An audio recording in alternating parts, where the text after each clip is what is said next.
guys, welcome back to the channel Nate's Pink Bookshelf. My name is Nate Denise for those of you who are new to the channel or who just happen to stumble across this video. And today's video is going to be my October wrap-up. And I'm quite excited about this month. I have read a total of 19 books. I'm going to say 20 since I still have 3 days left in the month. And the book that I'm currently reading is going to be probably a quick read for me.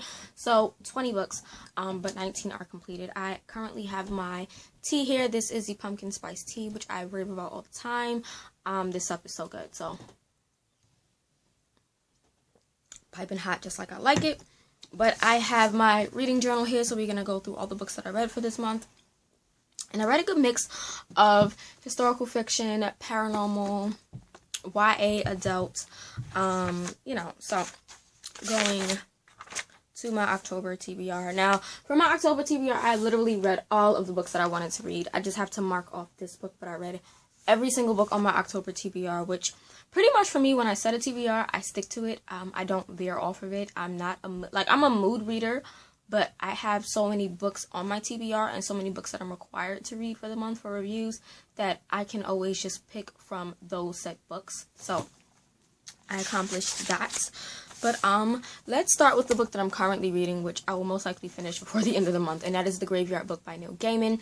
This, I call it middle grade. A lot of people say young adult. I say middle grade. Don't know if it's middle grade or YA, but in my mind, it's a middle grade. But what I get from this book, from when I read the synopsis and the first chapter, is that there is this kid named Nobody Owens.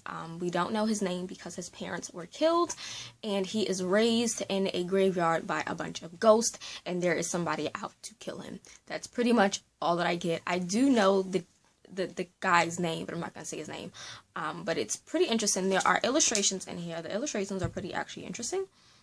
It starts off with illustrations in each chapter, and then you get more illustrations as the story goes on. And then after those illustrations, it just goes into text. Again, I'm not that far into this. I'm only 22 pages in. And it's okay. I think I'm just going to go and request the audiobook from my library or get it from Audible or something, because I find that, at least last night when I was reading this, I was like, what's the word? My mind was zoning off as I was reading this. And it's not that it's boring. I'm just not into it right now, but I definitely do want to read it now, if that makes sense. Like, I'm not into wanting to read it, but I want to read it, which probably I shouldn't do. But I'm probably going to just listen to the audiobook as I read to give it more of a better experience for me. But this is the book I'm currently reading, which I'm most likely going to finish before the end of the month. Okay, so the first book I read for the month of October is going to be The Good Luck Girls by Charlotte Nicole Davis. This is considered to be a YA fantasy. I ended up giving this book 4 stars. I started it in the end of September and didn't finish it until the 2nd of October. This book was really, really interesting. Interesting enough for me to want to read the sequel. This follows 5 girls: Clementine, Esther, Malo, Tansy, and oh my god, what is the other girl's name? Violet. I am a major fan of Esther. Esther was like my favorite character from out of this whole story. It follows Esther and Clementine as they plan to run away from the brothel that they are at, basically. But the thing about it is, these girls that are at these brothels, they have these tattoos, kind of like what's on her neck, and they're magical tattoos, and there are these guys, which I can't remember what they're called, but they have these eyes that kind of inflict pain on the girls that work at the brothel, and it follows the other 3 girls that come with them as they escape. And there's this kid named, is it Z or Zed? Z. It was interesting. I definitely love Esther. Clementine was a bit of a naive, sheltered girl for me. I love Violet. Oh my god, I need to know what happened to Violet, because Violet, that ending crushed me. And this whole, there's this aspect basically of a lady named Lady Ghost that can take off their tattoos. I don't know what they're really, I think they call them favors. There's a woman that can take the favors off, called Lady Ghost, and they go on this like adventure to find Lady Ghost. And the ending of like who Lady Ghost was insane. I enjoyed it. Like I said, I enjoyed it enough to give it a 4 stars and to continue on with this trilogy. I don't know if it's going to be a trilogy or a series, so I'm just going to say trilogy. But Esther definitely was my favorite followed by Violet. There was a little bit of a lesbian romance in here between two of the characters, but it wasn't like a hardcore in-depth romance, which I kind of appreciated, that this wasn't super heavy on the romance. You had romance dashes here and there, but pretty much it was built up on like the mystery aspect of finding out who Lady Ghost was, and action. Definitely action-packed. It's definitely got that Western kind of vibe to it, which I enjoyed, and Black girls, hello. So I enjoyed this book a lot. The next book I read is The Rift. I gave this 3 stars. This is fantasy sci-fi. Honestly, I can't remember much about this book, to be truthful. Oh, sorry, it's by Rachael Craw, and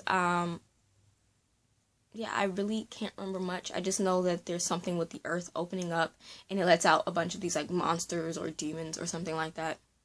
There's a romance in here, but that's all I remember. I gave it 3 stars. I will reread this just to see if my opinions change of the story, but I'm not a major fan of sci-fi to begin with, so I think that's what it was. There definitely was like a little bit of fantasy aspects, but it was more so sci-fi, and I'm not a major fan of sci-fi, like, at all.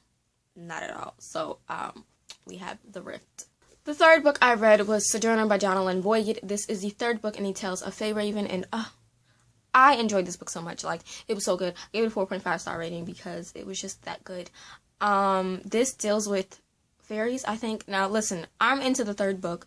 There's one more book coming out called Dawn King, sorry. It's the Dawn King. The 1st book is Dawn Singer.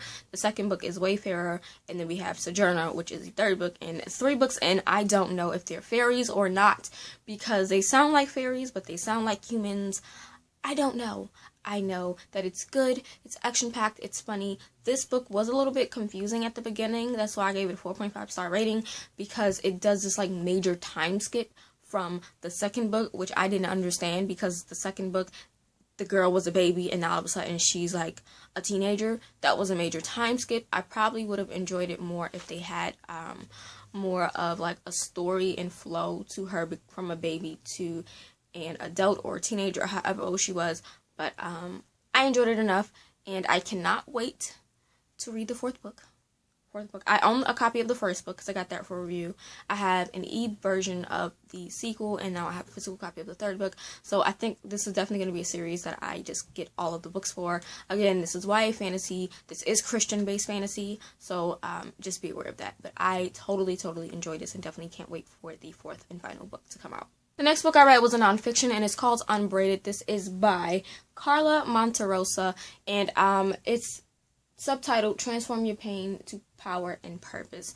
And this deals with her experience with sexual abuse. I read it because I personally dealt with that, and I just wanted to see if there was anything that I can get out of it. I gave it a 4-star rating. I know some people don't like to rate nonfiction books, especially if it's like personal to the author. I rate them specifically just because if I'm looking for something specific and it's not giving me that, then I'm going to give my thoughts. I'm giving it a 4-star rating only because it wasn't heavy on scripture. This is a biblical, this is Christian-based self-help book, and I feel like when you give me a Christian-based self-help book, I need it to have scripture. This didn't have a lot of scripture, but I did give it 4 stars because I enjoyed all the journaling prompts toward the end, and it helped me with some of my own personal experiences. So I enjoyed this enough, and I'm definitely going to be rereading this again, most likely next year. The 5th book I read was A Royal Family by Linda Fergerson. I always say her name wrong. I always want to say Fergerson, but it's Fergerson. This is book 2 in a Lion and the Butterfly trilogy, and oh my god, I read this with one of my sisters here on YouTube. Her name is Stephanie, and she knows who she is. She is from my Daughter of Increased Ministry, and I love her so much. She's my big sis. We read this together, and it's so good. This is biblical fiction. Some people say historical fiction, but it is based off of the Bible, and it is so good. Oh my god, it broke my heart. It made me cry. 5 stars all the way. This is the 2nd book. I read the 1st book with my sis Steph, gave that one 5 stars. There's only 1 book left to go that we're going to be reading in November, and I'm not ready for the end of this. But this follows a young girl named Jerusha who dealt with sexual abuse when she was younger, and it's just her coming to terms with that, with the aftermath of that after she is married to her new husband, and it's so amazing, and it's so heart-wrenching, and it just makes me cry. It's too much death. It's too much death. But it really deals with you letting go and surrendering to God and letting God have full control and total control of your life. And it was so good. I just love me some Jerusha. Jerusha is definitely a new favorite character for me, because she goes through so much heartache in this book, just back to back to back. I thought the first book was bad. This was just, oh my god, heart-wrenching. But I'm excited to read the third and final book next month. Next, I read Dread Pirate by Shami Stovall, and this is the second book in the Frith Chronicles. The first one was The Nightmare Arcanist, which I enjoyed that one. I gave this one 4.5 star rating. It was really good, action-packed, lots of pirates, lots of magic and fantasy, and I love it. I am super major fan of Voigt. Oh my god, I can never say his name right. Voigt 7 and Ilya, and I just love his nightmare. And it's so good. They kind of remind me of like Pokemons, or kind of like Naruto, where you had the tailed beast. That's what I think of when I think of this book, which sounds so wrong because it's not anywhere close to that, but in my brain that's what I think of. It's really action-packed. I enjoyed it a lot, and I can't wait to continue on with the series. It's so good. So we have Dread Pirate. This one definitely is full of pirates, but these pirates are like psychos, or literally like psychotic psychos. And the captain is Callisto. Yeah, Captain Callisto, and he is freaking crazy. That man is crazy. But I enjoyed this nonetheless, and I can't wait to read the next book. The next book I read is Master of the Phantom Owl by Brandon Mull. This is the third book in the Dragon Watch series. This is a middle grade based fantasy, and it is so good. I gave this book a 4-star rating. I truly enjoyed it. This is just a continuation of Seth and Kendra's journey, and in this book Seth has now been cursed with memory loss, and it's now about Kendra just trying to help her brother come to the realization of who he is. But Seth doesn't listen to everyone around him. He wants to find out who he is for himself, and it is so good. This still includes the dragons, and the evil unicorn. Yes, I said evil unicorn named Ronadin. I think it's Ronadin. And it is so good. Every time I read this book, I listen to the audiobook just because it gives me more of an authentic reading experience. Like, I feel like I'm into this world. This is a part of the Fablehaven series, but it's a different kind of series within that series, if that makes sense. But it deals with the Fablehaven world, and this was so good. There are new creatures. There is a seal / human who can transform, which I thought was freaking insane. There are wraiths. There are just... It's so good, so good. The Fairy Queen is bomb. I love it. This definitely was great, and I cannot wait to read the next book in this series. I'm enjoying this middle grade series a lot, and I think that's probably why I'm not into wanting to read the graveyard book right now, just because the middle grade fantasy I read is a lot of action and drama and fantasy and magic. So this was good. Gave it 4 stars. Can't wait to continue on with the series. The next book I read was The Memory Thief by Lauren Mansey. This is a YA fantasy, and this one I gave 4.75 star rating. I'm definitely going to reread this because I felt like I wasn't truly in the mood to read this. But the concept of this is that in this world, there is basically a currency in which you can use your memories as currency. So you can give your memories to someone else to pay for whatever you want to pay for. There are some people who can easily steal your memories, and there are different levels of that. This follows 17-year-old Etta as she goes on a journey to save her mother's life, because the what is this woman's name? The ruler of the city, her name was Madam. She basically is going to kill her mother. And it's just kind of like a whole thing of trying to save her mother. It's action-packed. It's gritty. It's heartbreaking, actually. Just some of the scenes I watched. Some of the scenes that I read where the memories were being taken from characters were very, very hard to read. Hard as in, like, sad, and it made me cry. Some of them did, because it was a lot of pain involved in it. Definitely an easy kind of read. It's just a standalone. It's quick read. But again, I don't think I was fully in the mood to read it, so I did give it a 4.75 star rating, which is still good. But I still want to reread it myself again just to make sure my rating is correct. If I want to give it a full 5 stars, if I want to give it only 4 stars, like, I don't know. I'm going to reread this, but I did enjoy it while I read it. The next book I read is a sort of reimagining of Cinderella, and it's called Glass Slippers Ever After and Me by Julie Wright. I enjoy Julie Wright's books. She does a lot of reimagining of classics that we read, and this one was on Cinderella. I gave this one a 4-star rating. Sorry, I had to look in my journal because there's so many books, but I gave it a 4-star rating. I enjoyed it enough. I thought it was cute romance, cute, clean, contemporary romance read. And that's all there is to say about this. So the next book I have is another biblical fiction, or you can call it historical fiction, and that's going to be The Last Man at the End by R. William Bennett. I gave this 5 stars. This book was so goddamn good. I truly enjoyed it. It takes the story of the guy who helped Jesus with the cross named Simon, and it gave him a sort of beginning and an end, and it was just so beautifully written, so heart-wrenching, so upsetting, so just everything in between, and I loved it. Gave it 5 stars. Definitely one of my new favorite biblical fiction reads for me. I'm gonna see if I can get my hands on a hardcover copy of this book just because I truly enjoyed it. And I kind of ripped my page as I was like doing notes because I moved my sticky note. So yeah, this was good. 5 stars all the way. So after reading The Last Man at the End, I started reading the House of Night Otherworld series because I had to do a review for a blog tour for the 3rd book in the series, and the publishing company, if you guys saw my unboxing, sent me the first 2 books along with the 3rd book, which is so exciting. So I read all 3. So the first one I read was Loved by P.C. Cass and Kristin Cass. This is the first book in the House of Night Otherworld series. This is a spin-off series, or sequel series, if you will, to the House of Night series, which I think is like a 12 or 13 series book. I have not read House of Night at all. I've always wanted to, but I just never did. But I did not find this complicated to get into the world, just because at the very beginning of this book, they do a brief overview of what the House of Night series was about and explaining how this book starts off. So it wasn't hard to follow.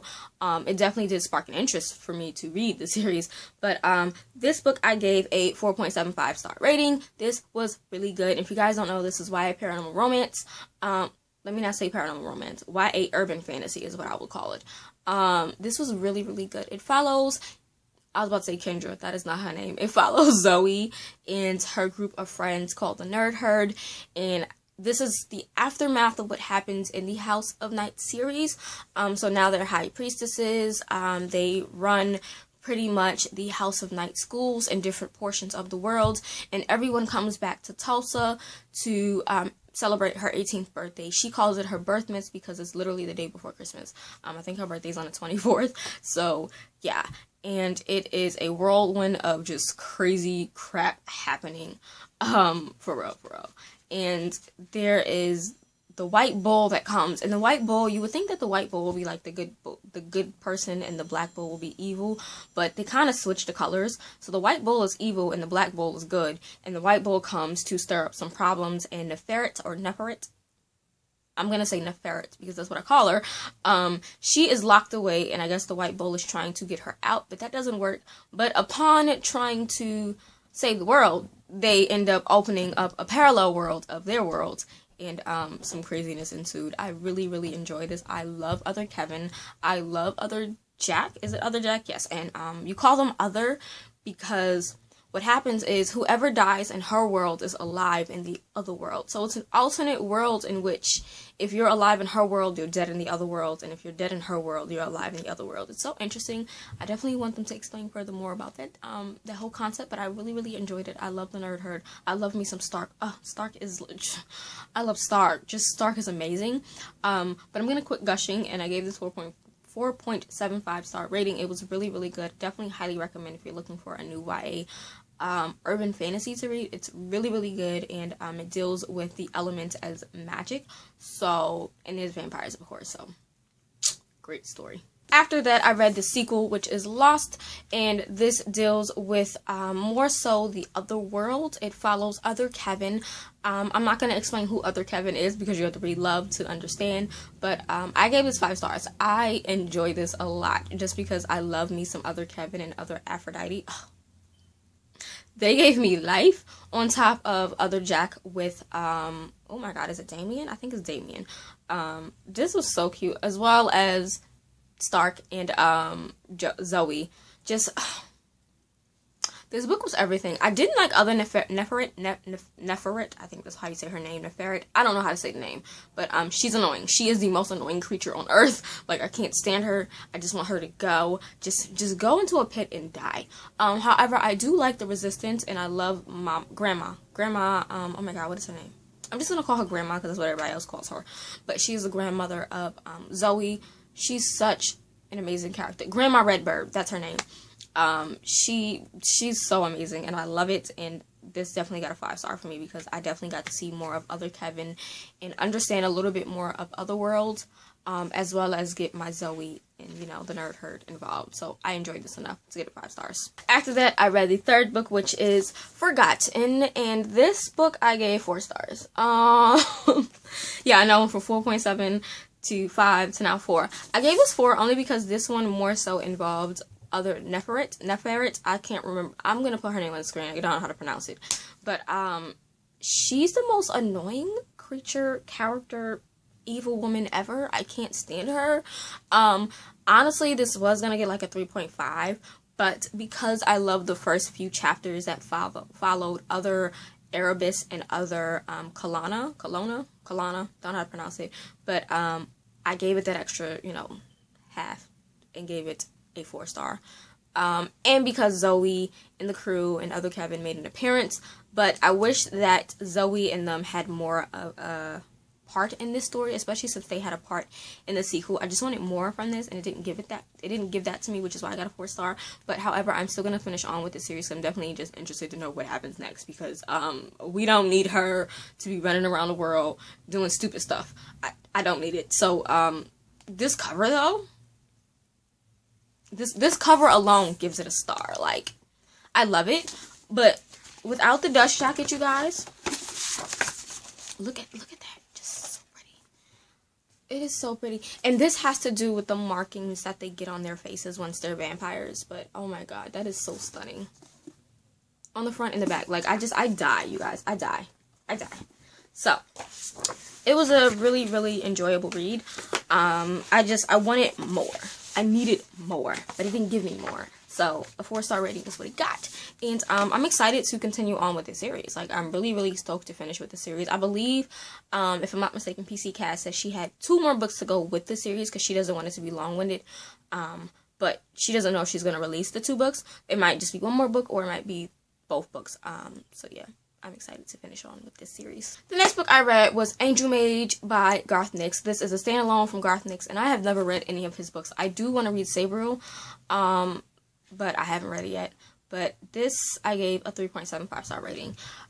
This is a book I definitely am going to tell you guys off the back I have to reread, because I couldn't get into it. It was a lot of information, a lot of, there was a lot to it. It deals with angels, and angels, it's hard to explain. Like, it has magic, but the magic has to do with angels and people calling on the angels. And there's this twisted girl. I don't even know her name. Lilith. I'm going to just say Lilith. That's probably not how you say her name. I'll put her name on the screen, but it sounds like Lilith to me. She's a twisted chick. Like, she's twisted. Like, mentally she's twisted. And there are these 4 characters that I'm going to call the 4 Musketeers, because if I'm not mistaken, that's what Garth Nix said. He was inspired by the 4 Musketeers and the 3 Musketeers and something else. Can't remember. It's just a complex story. I did enjoy what I read, but I wasn't fully invested in it, so I did give a 3.75-star rating. I am going to reread this again next year, just because I feel like I wasn't in a mindset, and I don't like reading books when I'm not in a mindset, especially since I read so many great books, and then to read that book and have to put a lot of effort into it, it was a lot. It was a lot. So I'm going to reread this and definitely give it a different rating next time, but for now, my rating is at a 3.75-star rating. What I read, I enjoyed. The world was interesting enough, but I don't remember anything. I really don't remember anything. So we're going to leave it at that. The next book I read was one that I was actually excited to read. It was a whirlwind of a read. and I gave it a 4-star rating, and that's going to be The Never Tilting World by Chupeco. This is the first book in, I believe, the duology of The Never Tilting World. I own all of Chupeco's books on ebook. I have not read any of them. I have received so many e-arcs of her books, but I just never got a chance to reading them. And I was super excited when I requested this for review and got accepted for the blog tour from the publishing company, because this sounded like it was going to be interesting. This does have lesbian rep in this, so there is a lesbian couple, which is, I don't read many lesbian books. I don't. I just don't read many LGBTQIA, I think that's how you say it now, representation books, but this one was so good and so cute and steamy, and I enjoyed it a lot. But I'm going to try to give you the gist of what this book is about, because it's a lot. So you have these two goddesses back in time who, there was a situation, and it's still pretty much a mystery trying to figure it out throughout this story. But two goddesses that got into an altercation. They were sisters, got into an altercation, and they caused the breaking, which basically stopped the world from spinning, and it also caused, I don't want to say a rift, but there's like an abyss of like just straight darkness split between. If you guys can see, like there's like a breaking here where it's just nothing but darkness. So because the world is no longer spinning, you have Errant, which is stuck in eternal darkness and eternal cold, and then you have the Golden City on the bottom, which is stuck in eternal heat, and they are both dying cities. They're dying all the way. There are some interesting creatures, some shadow creatures, some twisted up monsters, and just interesting things. But then you have the two goddesses' daughters. So you have Hadia, I'm probably saying that name wrong because it's weird the way she spells her name, and then you have Odessa. I'm going to look at these names because, you know, we don't want to say them wrong. But if I'm not mistaken, the names are Odessa and I'll put the other girl's name on the screen because I can't spell her name or say it correctly for the life of me. But you have those two goddesses, two daughters of the goddesses, and they're basically both on a journey to figure out what happened and to fix it. They also don't realize that the other has a sister until the sort of ghost kind of tell them that they're sisters. It's a weird story, but I loved it nonetheless. There's two romances in this story. You have Haiti. I'm going to say Haiti. That's how I think of it. So I'm just going to say Haiti and not Hadia. But Haiti has a romance with Arjun, and Arjun is a part of a tribe that cannot stand the sun goddesses from the Golden City. So his goal is to really kill her, but he ends up falling for her, which their romance is like cute because they have a lot of bantering back and forth with each other. And then you have Lan. Lan is amazing. Her name is Tianlan. I'll put her name on the screen, but they call her Lan for short. She is just badass. It starts off with her being badass. I'm gonna read the first line to you guys because I enjoyed this. Like, if you guys can see, I enjoyed this. So it says, "It was clearly his fault I punched him in the face. It was still the man's fault when I did it again, and when I did it a third time, and when I did it the next 21 times, sorry. I lost count after that. His fault too, because I'm the kind of woman who keeps score. It was his fault I kicked him in his ribs, heard that satisfying crack the instant my steel-toed boot hit vulnerable flesh. It was his fault I'd broken his fingers when he wouldn't drop the knife. His fault I'm painting the sides of the broken street with his filth." That alone just sold me on her. I love her so much. The romance between her and Odessa is cute and steamy, and I really, really enjoyed it. Like, surprisingly, truly enjoyed it. So yeah, I definitely did give this 4 stars. I really want to give it a 5 stars. So when the sequel comes out, I'm going to reread this because it's so much. This book is so good, and that ending, ugh, I can't do. The next book I read was The Candy Cane Caper by Josi S. Kilpack. This is a sort of continuation of her cozy mystery series. There are 12 books in that series, so this would be technically book 13. I gave this 4 stars. It really was a 3-star read for me, but I gave it an additional 4-star. I gave it an additional star because there are so many cute recipes in this book that I really, really want to try. This is a cozy sort of mystery suspense with a hint of romance, and it was okay. I didn't really care for the main character as much, like so much, but it was cool. That's all I'm gonna say about this book. It was good, so yeah. The next book that I read is called The Heart Changer by Jarm del Bocci. This is a middle grade historical fiction, biblical fiction, and I enjoyed it enough. I gave this 4 stars. I really enjoyed it. It follows Miriam. She is kidnapped from her home in Shunem to be taken back to the court of Naaman, who is sort of the captain of the Syrian army. And by being there, she's able to help these sort of pagan people really get to know who God is, and she also gets to really build a relationship of her own with God. She's only 12 at the time that she's kidnapped, so it's just her coming to terms with her own faith and her own belief and relying on God for herself. Truly enjoyed it, thought it was cute, marked it up a lot. Great read. The next one I read was Just One Touch by Cynthia Connor Goyoung. Sorry, I always want to say her name wrong. But this is a historical biblical fiction retelling of The Woman with the Issue of Blood. I gave this 4 stars. This is really, really good. The woman with the issue of blood name in this book is Sapphira, and it starts off when she's young, and it just deals with a lot of like heart-wrenching situations. And it breaks my heart, but I enjoyed it enough to give it 4 stars, and I would recommend. I marked this one up as well, so that's that. The last book that I read is one that has a lot of controversy surrounded around it. I honestly enjoyed it. I gave it a 4.75 star rating, and that is going to be Prince of Thorns by Mark Lawrence. Now, Mark Lawrence is definitely an author I'm really, really enjoying. This is my second read from him. I read Red Sister and enjoyed that. I have the Grey Sister here, which I haven't read yet, but I decided I wanted to start some of his other series, and Prince of Thorns was one that I just wanted to give it a go. A lot of people gave it a horrible rating, and I see why they gave it a horrible rating, because Prince of Thorns is just dark as hell. Like, it's a very dark fantasy. They call it grimdark. I'm not keen on all the fantasy terms and things like that, but this book is surrounded around Prince Honoris Jorg Ancrath, and it starts off when he is, I believe, 13. He's 13 years old when this book starts off, but it flashed back up until the time he was 9 years old, so you're really seeing him from the age of 9 to 15 in this book, and he is a twisted little boy. He's evil, he's twisted, he doesn't care about other people, he doesn't care about life, he kills for the enjoyment, he doesn't like relationships, he doesn't like love. Granted, there is a reason why he doesn't, and it all makes sense, but even then, as much as you hate him, you kind of sort of like him and want him to win, and it's kind of like a mixed thing. Either you can't stand him or you can't stand him and like him, and I'm part of the group of people that can't stand him, but also I like him and want him to win, even though I know he's a twisted, idiotic fool.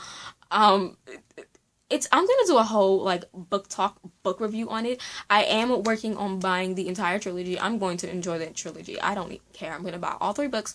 So the next time I go to Barnes and Nobles or somewhere, I'm gonna pick up all 3 and do like a straight up book talk on it, because it's twisted. Like, it's twisted. There is definitely some magic involved. There's some necromancy, there's ghosts, there are these kind of humans that are kind of transformed because of some type of, not a plague, but there's something that caused them to transform, a poison, I think, and it's so good. I enjoyed it. Jorg, again, he's a twisted he's twisted, like, his thought process is oh my god. I'm going to leave my review down below, because I can't put it into words right now, just because I'm still reeling over how good that book is, which is why I decided to pick up the Graveyard book right after, because Jorg is a twisted child. Like, he's twisted. Like, the way he sees life, you definitely understand and feel sympathy for him concerning some things, but then it's just like, I feel bad for you, but you're out here doing stupid, evil things. Like, at the very beginning of the story, like, at the very, very, very first page of the story, you see him in a town that he has completely killed all the people, and he runs a band of, like, criminals, and it's crazy. I love the Nubian. I think I like the Nubian not only because he's black, but just because he's a very hardcore man, but he's also quiet, at the same time. And then I love Macon. Reiki was annoying, you know. King Olodin and Count Renar are just some evil, twisted men. Sages was annoying. Corian was annoying. Chella was annoying. People in this world, they play life like it's a game of chess. And it's sad because of what Jorg witnessed, and him coming to the realization that it's a game, life is a game. So now he sees everything as a game, and he pretty much just puts his life in danger. Like, he doesn't care about his life, he doesn't care about anybody else's life, he just wants to win at any cost, at all costs. And it just breaks my heart. Ugh. But it's so good at the same time. Like, it's so good to the point that I hate him, but I also love him at the same time. So I gave it a 4.75 star rating. I really wanted to give it a 5, but I couldn't do it. I couldn't do it. I had to take a minute and think about it. But, yeah, that is it. All 20 books that I read, or 19 plus the one I'm reading now, which will be done soon. But, yes, I am proud of myself to have read 20 books this month, because my reading months have been up and down. Sometimes I'll read 18. I think one month I read maybe like 5 or 2 books, and it was bad. But, you know, I did the video with my end of the year TBR that you guys would have seen, so I'm really trying to knock that out over the next 2 months. So that is it for this video. Let me know what you guys read for the month of October. If you read any of these books, let me know. And again, like this video, subscribe if you aren't subscribed, and if you are subscribed, hit the bell to stay notified, and I'll see you guys in the next one. Bye.